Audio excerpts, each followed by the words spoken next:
যারা পান খায় অর্ধেক পান খায় আর টয়লেটে যাওয়া অর্ধেক পান খায়।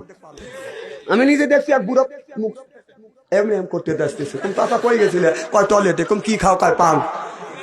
কয় তুই টয়লেটে যা পান খাইলে? কয় ভাই টয়লেটে যা পান না খাইলে আমার পায়খানা হয় না। আহারে, তাহলে এই মুহূর্তে পান খায়, এর মধ্যে ডেলিভারি করে।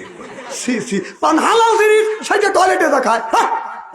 শতকরা যদি 100 জন লোক পান খায়, তার আপনার 70-80 জন লোক ওই টয়লেটের মধ্যে পান খায়। আমি নিজে দেখছি, এখন আমি প্রমাণ পাচ্ছি। হ্যাঁ, টয়লেটের মধ্যে পান খাও না, না টয়লেটের মধ্যে পান যদি হালাল করে, হালাল মনে করে খাও, তাহলে সুন মনে করে একটু লোকে একটু গু তুলে এরকম বড়া খায়।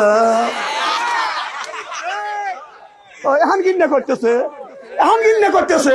বাচ্চাদের বলে আর ঘৃণা করে, আর খাওয়ার সময় এর মধ্যে কটকট করে খা, আর ওর মধ্যে ফেরফার করে বাই করে দেয়া, তখন লজ্জা করে না, ঘৃণা করে না। হ্যাঁ,